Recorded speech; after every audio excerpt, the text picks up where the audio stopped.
Hello, everyone. Good morning. My name is Rhonda Gilbreth, and I want to welcome you to this very special Primetime event that is co-sponsored by the Friends of the University Library, the Art Department, and the First Nations United Cultures of Bethel group.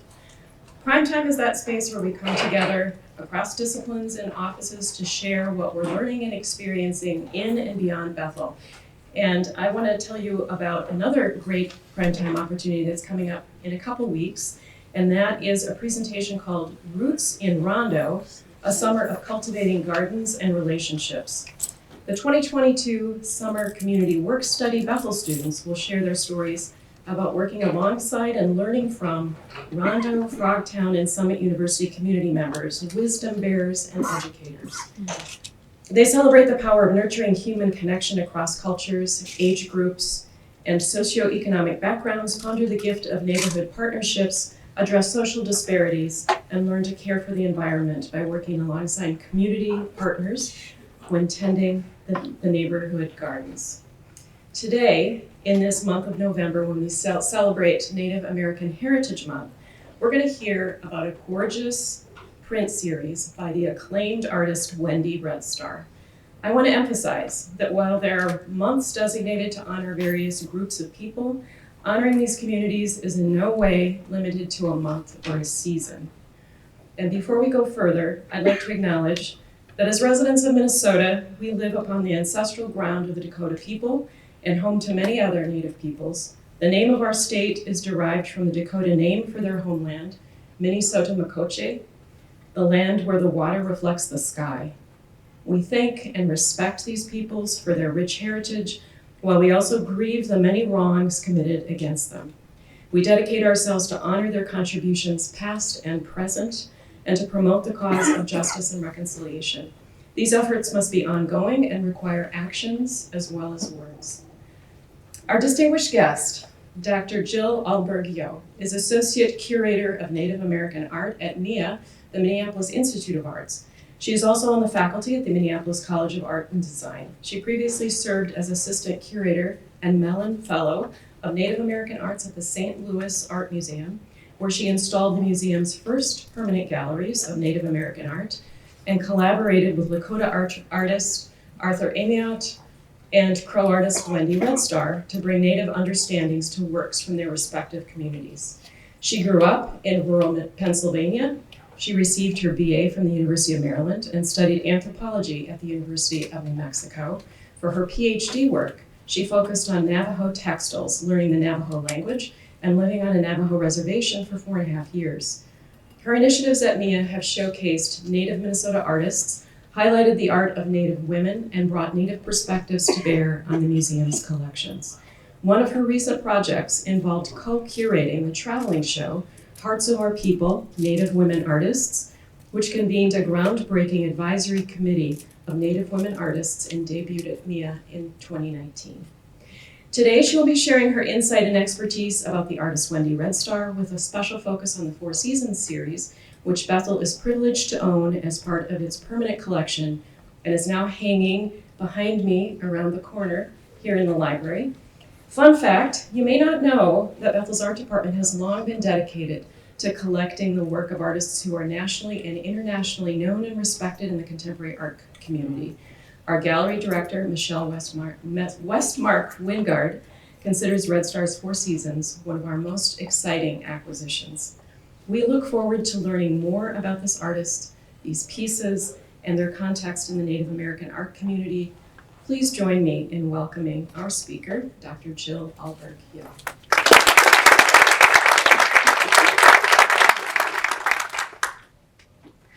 Good morning, everyone. Good morning. How are you? Good. Good. It's an honor to be here. I'd like to recognize that we are on Dakota land, past, present, and future, as well as Anishinaabe and Ho-Chunk neighbors.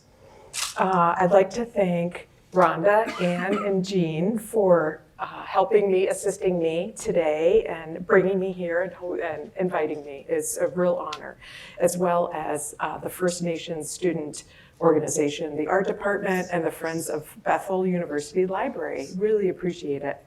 Today I'm going to talk about Wendy Red Star and the state of Native art. Nothing to talk about in like an hour, right?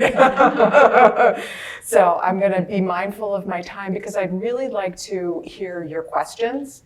And we can go back to the slides if I don't talk about something, we can go back to it and you can ask further questions or ask general questions as well. I thought it was fitting for us to start today with this piece by Wendy Red Star. It's called The Last Thanks in November, Native American History Month, and the celebration of Thanksgiving. Wendy Red Star here. This is a homage, maybe, to Michelangelo's The Last Supper, and she titles it The Last Thanks for Thanksgiving. So what do you see here? You see paper mache skeletons, Native people with war bonnets, kind of the ones that we made when we were in elementary school. Do you remember that? In celebration of Thanksgiving. You see an inflatable turkey. One of the things I love is that you can see he even has his napkin, like he's ready to eat. She leaves nothing spared. And she's at the center. She's at the center of much of her work. And I would argue her positioning at the center of much of her work is an example of Native survivance, which I'll describe. She's wearing what is Crow Apsaloke traditional regalia, and you'll see this in all of the work. Please pay attention to this work because it's incredibly important, and it speaks to Apsaloke art history, and aesthetics. So she has her Thanksgiving meal. She's centered. She has her fan in one hand and her palm out. And in front of her, she has, how do I do this pointer? Oh, this. Okay. So in front of her, she has all of these processed foods. She has, can't believe it's not butter, oatmeal cream pies, canned beans, canned yams, canned pineapple. And so what she's doing here is she's allowing us as viewers, as Native and non-Native audiences to arrive at her understanding of American history, of American art, of Apsaloke art, and her own history into these images. And you'll see this in the work that I present today. So what's so interesting about Wendy's work, and it was really a delight to kind of revisit this work, is that it's filled with cultural meanings, it's filled with many, many different layers of understanding and layers of significance. So here she's referencing the commodification of Thanksgiving, right? She's referencing the genocide of Native people. It's the last thanks. It's the Thanksgiving was a celebration in which right after more than 90% of our indigenous population died due to warfare and to diseases that is not talked about in over Thanksgiving dinners. And she does this in an artful way, but she also renders it in what she understands how non-Native people celebrate Thanksgiving and how they're enculturated from a very young age to understand what Native people are, which is what I was taught: Native people are of the past. Native people are no longer here. And she asserts herself in the center, wearing her regalia, wearing her Apsaloke art. And she's positioning herself in what Gerald Weisner, incredible historian, scholar from White Earth Anishinaabe, he calls survivance, and this ability for Native people to survive, be resilient, and to speak back to those stories that are in the imaginations of the West. But also with Wendy, what's wonderful is she adds her own cultural biography and her own personal history to a lot of the work that she does.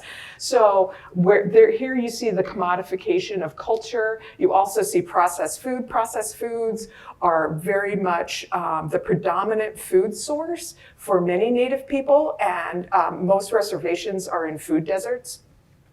And the only available food is processed food, food rations, and that was a purposeful event once all the decimation of the buffalo, decimation of deer, all of those things forced onto reservations so you could not be able to source your own food and your clothing, everything that you needed to survive. Then you had to depend on the US government, right? And so this is her speaking to that. But the other beautiful thing is that she's talking about what she would see at her grandmother's homes when she would go and visit there. And she remembers fondly eating oatmeal cream pies. She remembers fondly eating Wonder Bread. So it's telling these larger stories, but adding the personal touch, adding this element that complicates things in a really, really interesting way.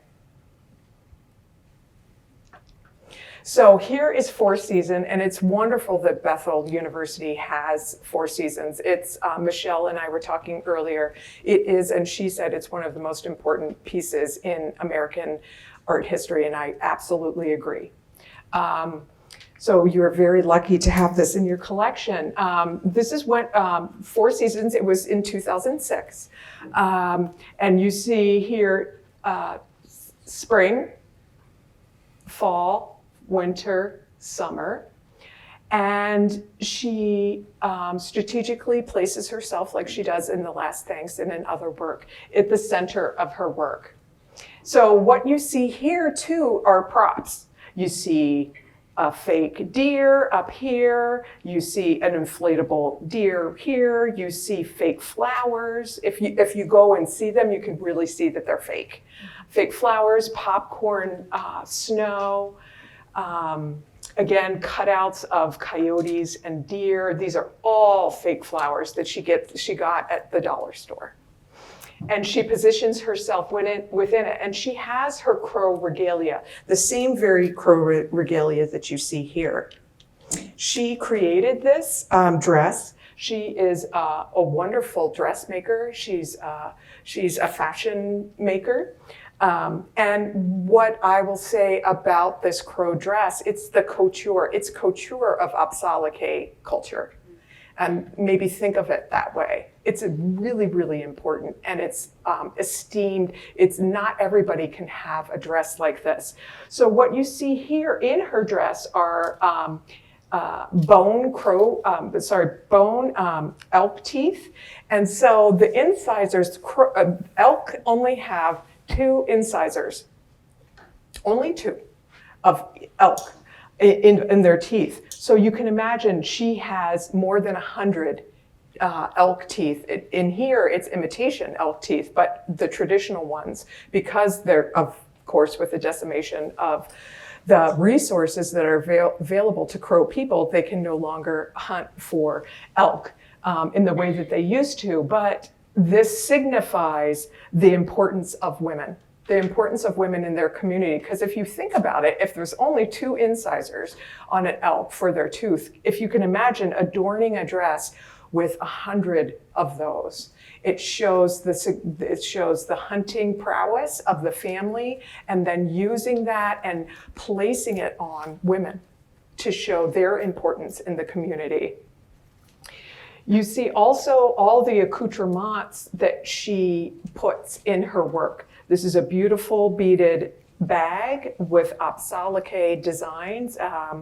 She has her fan that you saw in The Last Thanks. She has her hair, beaded hair drops, as well as her moccasins and her leggings right here. You see her leggings, and I believe this is a pipe bag, or maybe that's the existing bag. But so what it does is it places Apsaalake art in this context. She was at the University of UCLA at the time that she did this, and she did this for her master's thesis. And she found these, we talked about it, and so she found these backdrops that were pitched, like ready for trash. And she saw them and she thought, these are wonderful things, I'm gonna use them. And you can see here, she purposely makes them as fake as she can You can see there's a line that in the actual prints, you'll see that there's a line that goes down the mountain. There's this glare that you see with the light. And she's reflecting upon the idea of Native people being put in dioramas.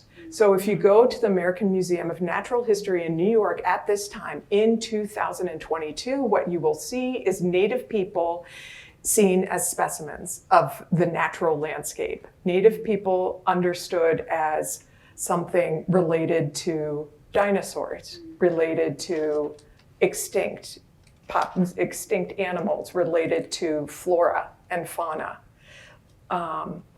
And she saw this at when she was in Los Angeles.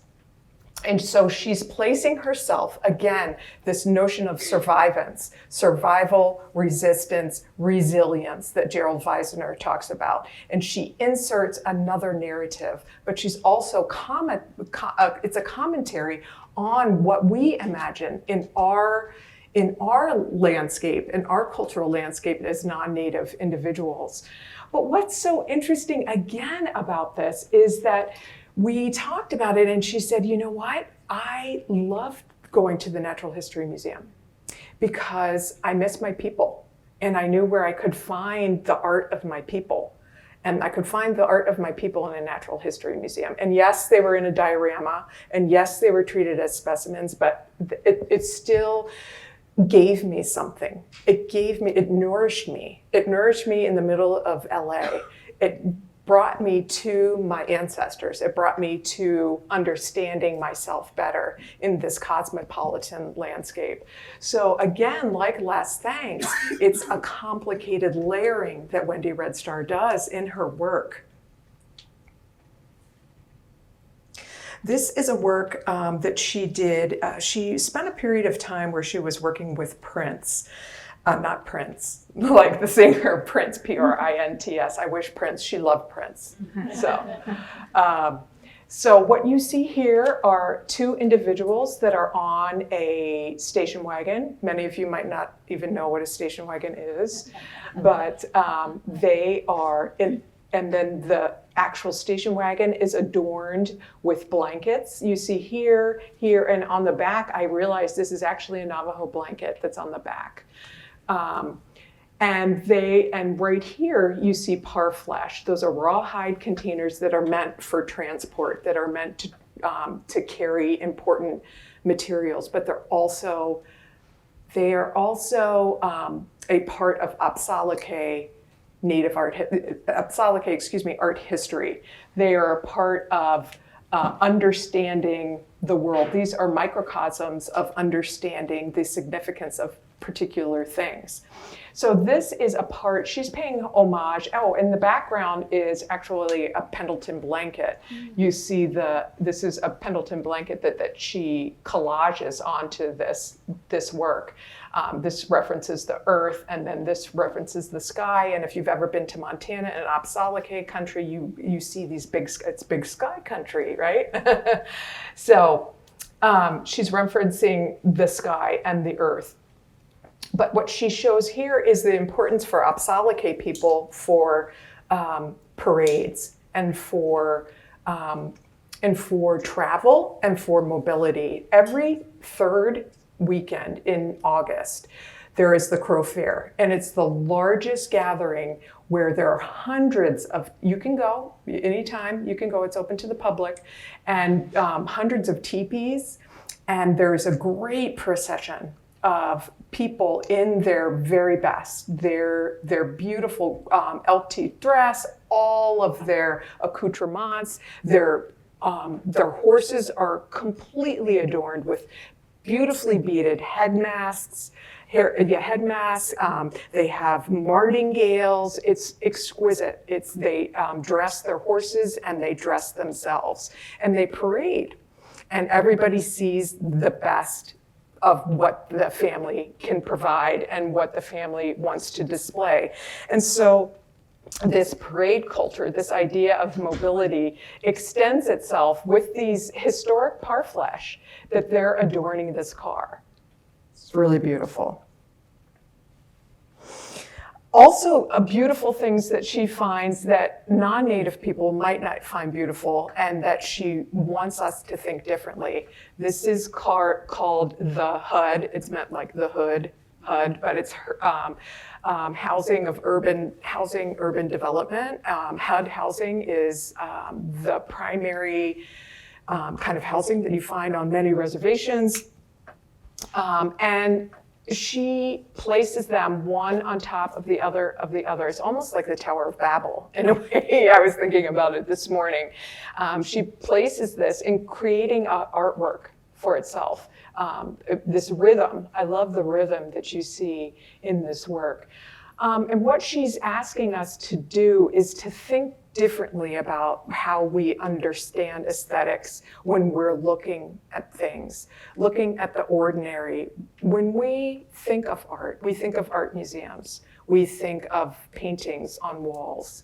That's Western art history, and that's the way in which we understand what art is. And she's saying, you know, for her, and for her community, you can adorn your horse, you can adorn yourself, you can adorn your car, you can adorn your house. Even if it's all of these are stock houses, but they're all individually adorned. And a lot of times they're these unbelievable colors. You can't see them here. This is a really, really beautiful red. This is a pink. There's a blue here, but here's a yellow. It's these really striking colors. And she said that her father said that the reason that there are those colors is because that was the only paint that was left over for people to be able to paint their houses. But nonetheless, she went across her reservation, and what appears to be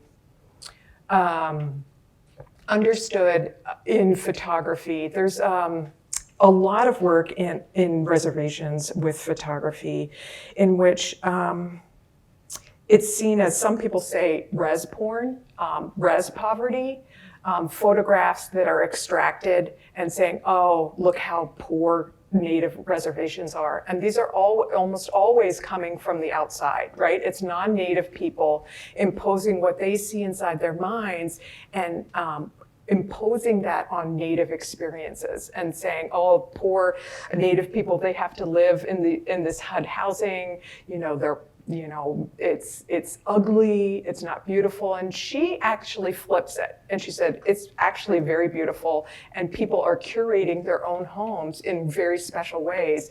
You may not, and each of them have their own personal history. There may be 3 cars that are outside that don't work anymore, but they're beautiful. And so she's looking for those beautiful things that she sees in Apsalake country. And then she places them in an art historical context as a work of art. So she's a great translator. In all of this work, she acts as a kind of translator to non-Native art historians and art making in the work that she does, which is really important. So Wendy has, with the natural history, going to the natural history museums and seeing the work of her ancestors, she has always been interested in archives and museums and the depiction of Native people. This is from her delegation series. In 1876, I believe, there was a Apsalake Crow peace delegation that went to went to Washington, and they visited with the president and the vice president. And during that time, there were very famous photographers who would take photographs of all of the head chiefs in communities. In this case, it was the Apsalake community.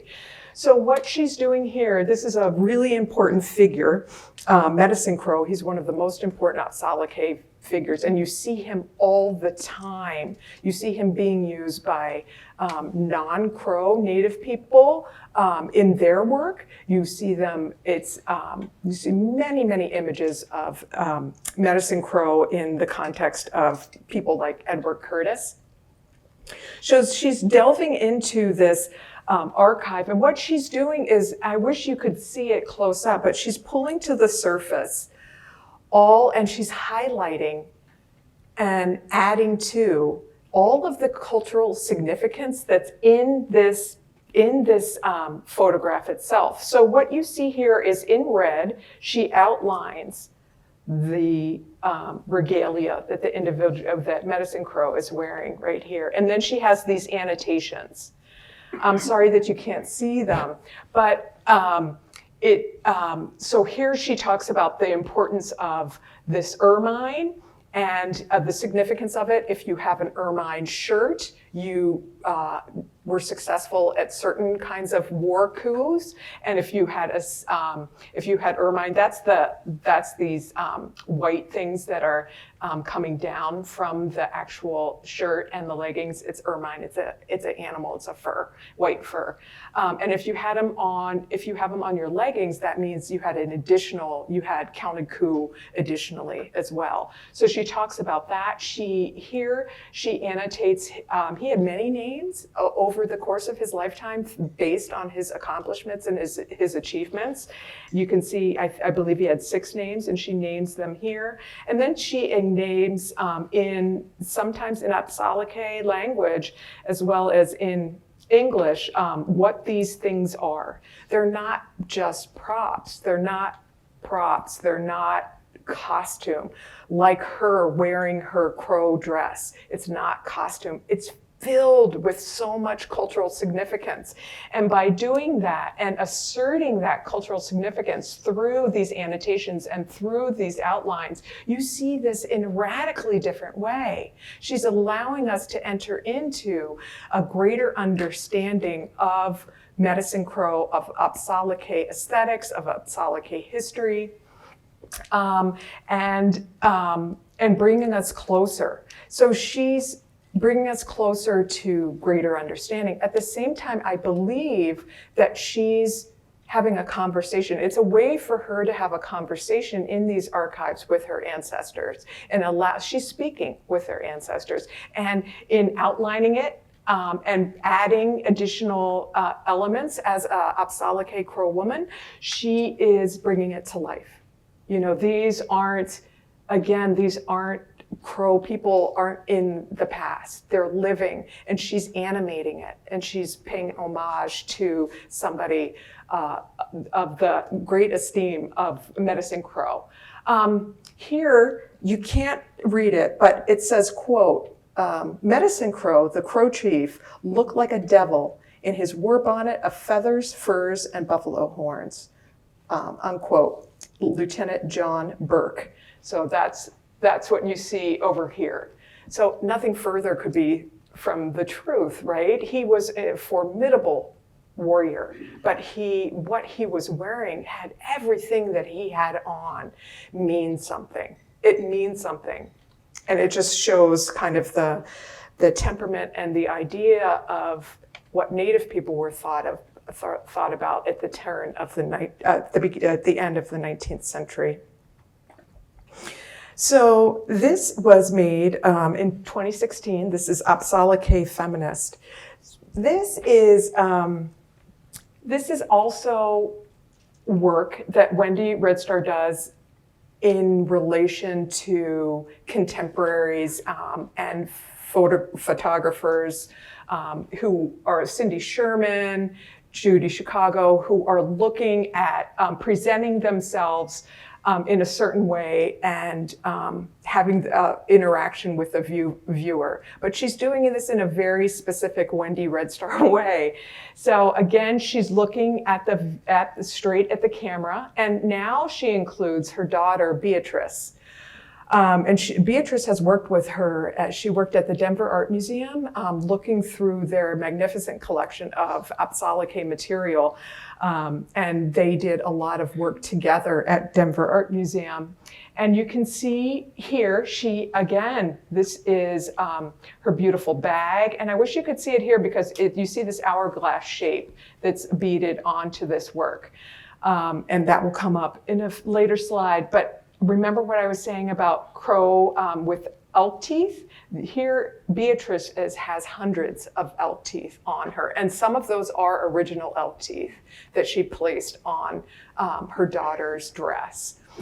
And then here you can see Wendy created these beautiful dolls, all dressed in their regalia.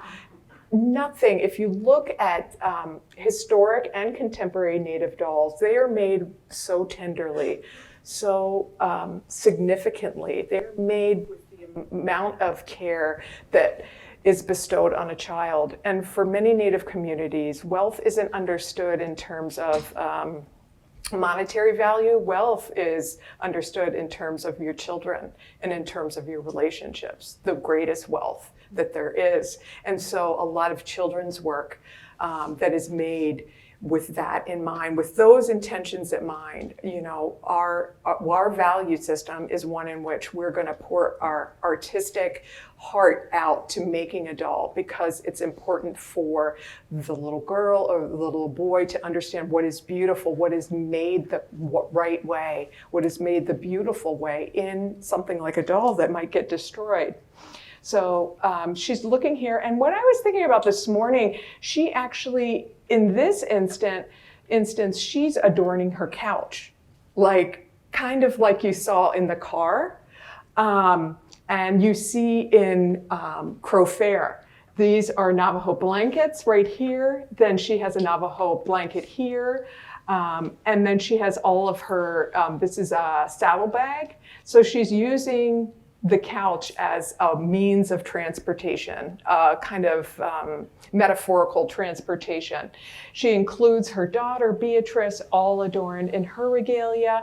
This is based on a blanket, Hudson River blanket, and underneath. And this, I believe, this dazzling work is from a design in a eye dazzler blanket, a Navajo textile. She's facing the camera, and she titles it Apsalake Feminist because she's transitioning from what she learned in grad school. Now she's a mom, and now she understands that she has different roles and that she is asserting Apsalake women as feminists, like the first feminists. Native people, women, in most Native communities are understood as important, if not having a little higher importance, although it is kind of equality in terms of genders, but the importance of women in communities. This happened before the first wave of feminists, the second wave of feminism, the third wave of feminism. So she's asserting that history of her people, and that she comes from that long lineage of Apsalake women who were inherently feminists, and the community saw them as inherently strong, powerful, and that it didn't have to do with the ways in which we think about feminism. It had to do with being adorned in beauty, being a good mother, being a responsible community member. So the idea of feminism thought broadly, thinking we need to think about this in broader terms and presenting that to Native and non-Native audiences. This is a work that was in Bentonville, Arkansas. It's called The Foxy Deer. And there's these through lines that you see in Wendy's work. And again, it's this idea of couture. But it's interesting, she does it in a very tongue-in-cheek kind of way. This is a beautiful couture piece, but it's made from a bathrobe right here. And then it's fake fur, beautiful white fake fur. And then she creates a war bonnet to be the back of the dress and draping down, much like war bonnets were made, extended down depending on how many achievements you had as a warrior. But she puts this onto a contemporary dress. And so she's saying here, it's entitled The Foxy Deer. It's both referencing the importance of Native fashion as a part of Native art history, the history of Native people, and adorning oneself. It's also understanding the materials. She's not creating a war bonnet per se. She's commenting on war bonnets. So it's this beautiful war bonnet draping, but this is all fashioned, each individual tied, hundreds of individual fake feathers that she wraps in red cloth, and then she attaches it. But this is also in relation to many war bonnets that you see on things like Victoria's Secret models, and positing her own take on that and saying, no, that's not okay, but I'm going to make fun of you. I'm going to make fun of you, and I'm going to make something that's really, really funny, and not at the same time, very serious at the same time. And then this gets back again to Wendy's curiosity about, and the legacy, the continuum of Apsaalake aesthetics and couture and mobility. She was commissioned last year for transportation services in New York City, in Boston, and Chicago for bus stops all around the city to create kind of a mobile work of art. So what this series is called Travels Pretty. And I saw this when I was in New York in the summer. And what you see here is paintings of parfleche, those rawhide containers that you saw here. You can't really see them here, but you see here. And in her painting, she talks about the importance of these parfleche containers, rawhide containers. She says, our suitcase on the sides, good baggage, fine parfleche, can carry wild turnips, fruits, cherries, triangles. And then she talks about the cultural significance of these particular symbols themselves. They have deep significance in Apsaalake communities. And every Plains community has their own understanding of what is beautiful and significance in these parfleche. So if you look at a Lakota parfleche, or you look at a Crow parfleche, or you look at a Ute parfleche, they have different elements, different designs. But she's placing these in the context of cities. And she's doing this on purpose at, again, these many, many levels that she's working with.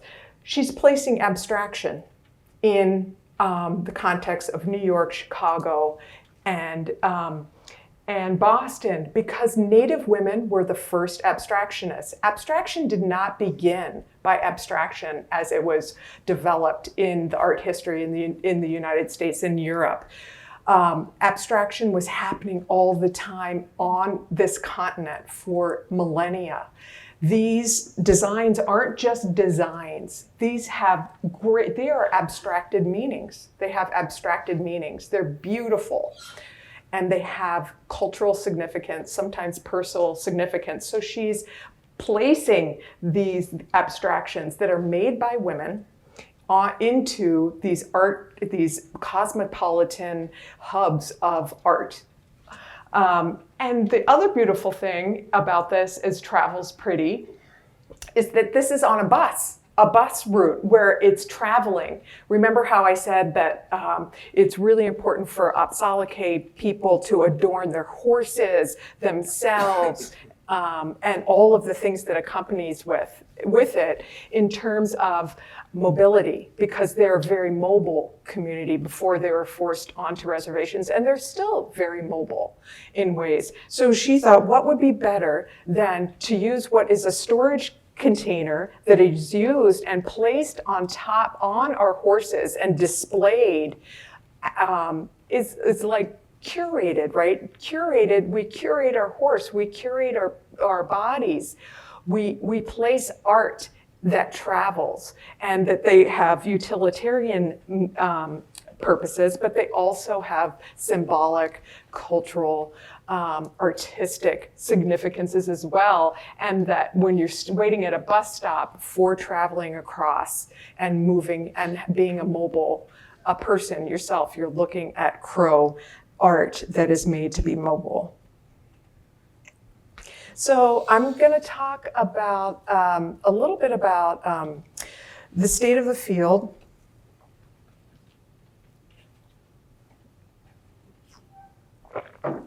First, I'm not going to talk about contemporary Native art because there's a lot of threads that I discussed that are part of a lot of art making that's happening right now, and I just focused on Wendy Red Star. But before I move on to kind of the state of the field, does anybody have questions about Wendy's work?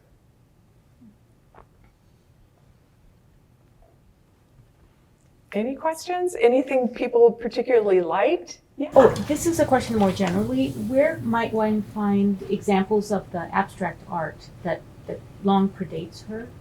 Right, that's in this, like, you can see this in Parfleche, you can also see it. So the first Native women across the plains, they created Parfleche, and these are painted. These are all natural pigments too. They had to source their pigments from particular minerals, and they were able to find those minerals and make them into paints.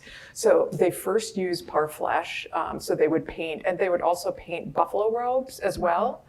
But then they transitioned this into abstraction on beads. So actually, I don't know if you can see it, but right here, it's the same kind of geometric elements that she's using. She's drawing upon the art history of her community, of that abstracted onto beads once the beads came into the plains itself.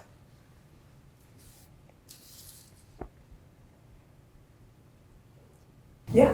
When is it appropriate to use Apsalake and Crow? Is there a preference at certain times or not? I'm not an expert on, and I have some relations with Apsalake people, but it never hurts to use the term that they call themselves in their language. So Apsalake is good. Crow is good too.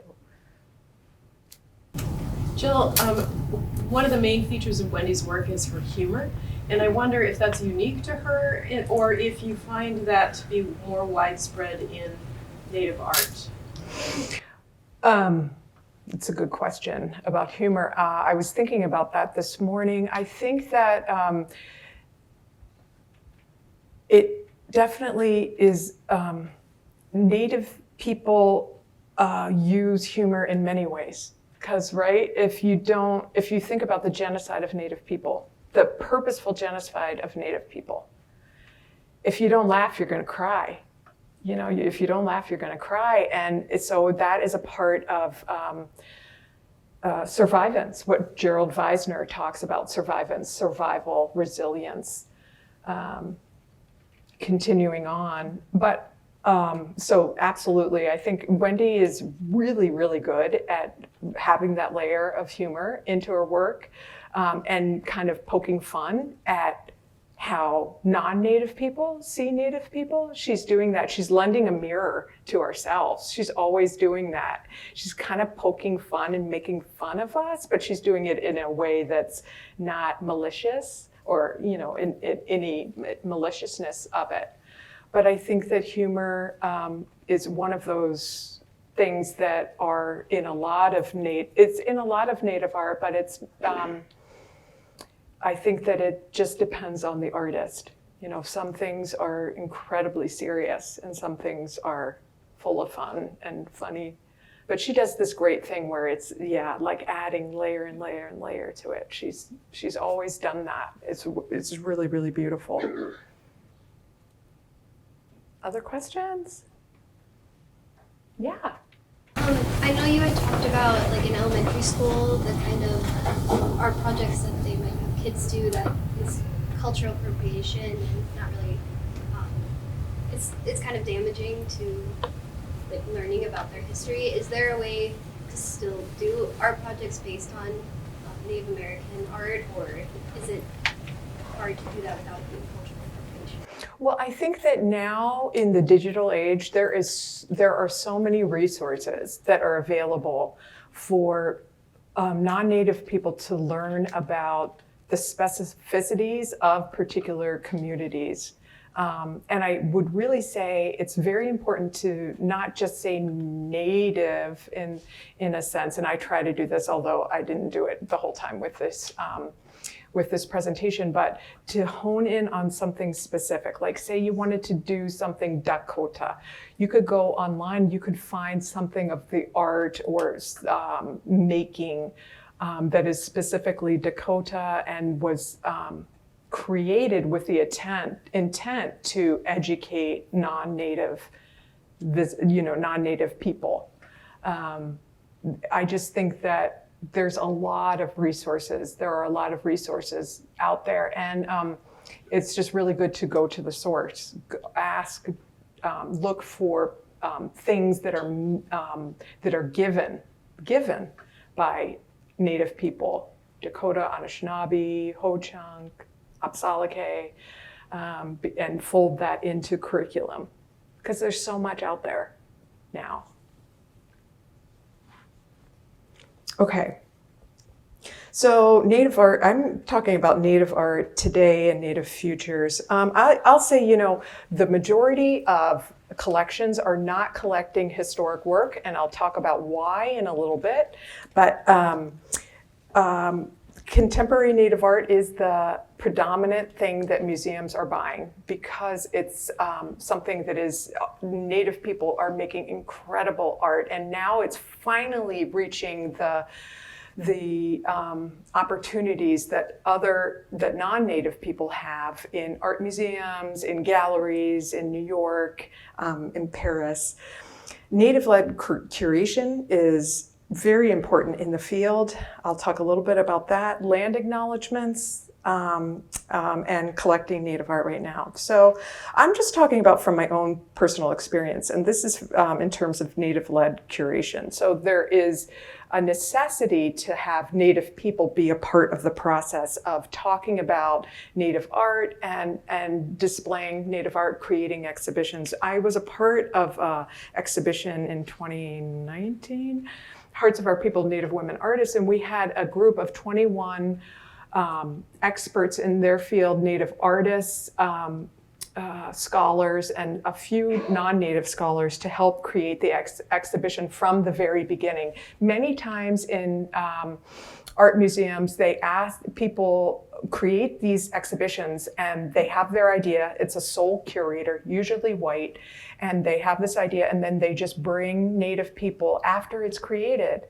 and they want this rubber stamp so that NEA supports it or NEH supports it. And we knew, and Mia and the co-curator and I, Terry Greaves, who's Kiowa, we knew that we didn't want to do it that way. So what we did is assembled a group of incredible women to help us create the show from the very beginning. So it was this Native-led curation. Here you see the 21 members, and actually Wendy is in there. She's not in this image though. I think she had left. They came in 2015 to Mia. I think she had flown out. She was a part of the exhibition board. But this very idea of Native people leading the way in exhibition creation, development, and execution is supremely important, whether it's a Native curator or working with Native communities. One of the other things that's very important is the communities in which you reside. So Mia, we are on Dakota, Anishinaabe, and Ho-Chunk land, and what we did is we built a community engagement board to help us at Mia. It was a traveling exhibition that went to other places in the United States, but we asked our community board, what are the important things to do? And one of the things they said is to have medicinal offerings for community members, because we had historic work in the collection, not in the collection, in the exhibition that can be perceived as powerful. And there's certain things that you do as Native people to make sure that it's all good. You're in a good way. So we did that. We also, this is a part of our land acknowledgement at the beginning of the show. Rather than putting a plaque on a wall for land. There's tons of land acknowledgements out there, and there could be I could present on land acknowledgements. We're working on it at MIA. We've been working on it for 4 to 5 years, and we're not even near having a land acknowledgement because we understand that action, as you pointed out, it means so much more. So we're working on that. And here instead our board members, our community board members and the exhibition board wanted us to, instead of having a plaque on the wall, wanted us to have an immersive experience of a Dakota woman welcoming people to Dakota homeland. And so the first thing that you do when you entered Hearts of Our People was having this installation created by Mona Smith, who's Dakota, and then she asked somebody who, Juanita Espinoza, who's Dakota, to welcome people to the exhibition. And then finally, I'm just going to talk about, this just happened last week. It was on Tuesday. I happened to be in LA at the time for Bonham's auction, and I saw this right before I was heading to the auction house. Hyperallergic is one of the primary daily art periodicals that come out. And there was a long article about why is an auction house selling works by imprisoned Native artists. And what you see here is the work of Cheyenne and Kiowa individuals who created these magnificent ledgers. They happened to be captured and they were prisoners of war during, after 1876. And they were forced to go to St. Augustine, Florida, a grueling trip from Oklahoma to Florida. And once they were there was a General Pratt, who later created the existence of boarding schools and used his experience with these prisoners of war, Cheyenne, Kiowa prisoners of war, as the template for all future boarding schools in the United States. And what he asked to do is he asked these incredible warriors who also were accomplished artists to create these ledgers based on ledger books or notebooks. Depictions of former ways of life, what they were seeing when they were at Fort Marion.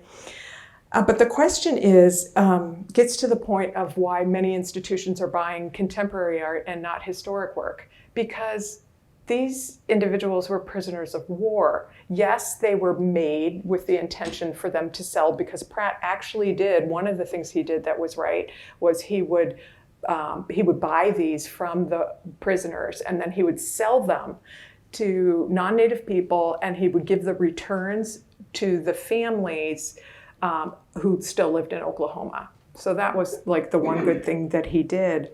But they were prisoners of war. They didn't have due process. They didn't necessarily know what was going to come of these. And these ledgers, this ledger went for over $300,000 at auction. And the Kiowa Nation and the Cheyenne Nation said, these are items of cultural patrimony. In fact, they are things so valuable to us, of the existence of ourselves, of our survival as Kiowa and Cheyenne people, that you can't take them. We don't want you to take them. So museums are very, very reluctant, rightfully so, to not acquire historic work, because most of the things that you see in art museums you don't know where those things came from. There's no provenance of the material that you came from. At MIA, we are buying historic work, but we're buying historic work that has provenance. We never acquire anything that doesn't have provenance, that we know that was intended for the market, and that has provenance that shows that the maker was involved in an exchange of money. But I just wanted to end there because that's a significant part in the state of Native art. So thank you.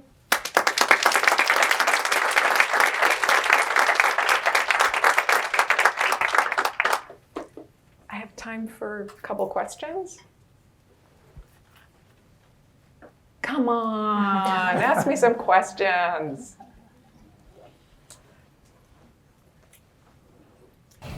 Are there movements underway you mentioned an art museum, I think in New York, that had a diorama of... Yes. So are there movements underway by some Native American artists or groups to address that and to rectify it? They did reinstall AM&H, the Natural History Museum, right across from the Met. Did reinstall their Northwest Coast material, and that was written up in the New York Times.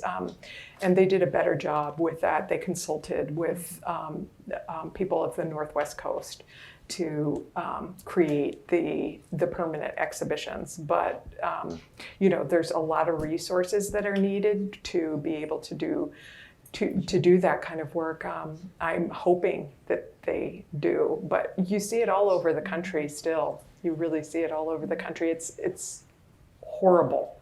And the thought that there are thousands of young kids right now who are going through the American Museum of Natural History, and they're seeing these dioramas of Native people in a natural history museum, that of things that they created.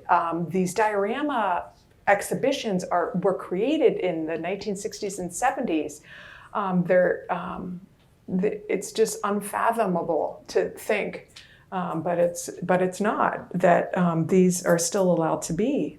And the actual materials in these dioramas have been on view for nearly half a century. So they're fried. Like they can't be on display again, because usually you have to rotate every year for something on hide or something that's quilled, porcupine quilt, incredibly fragile. So they totally fried the material. It's just really unfortunate. Thank you. Thank you.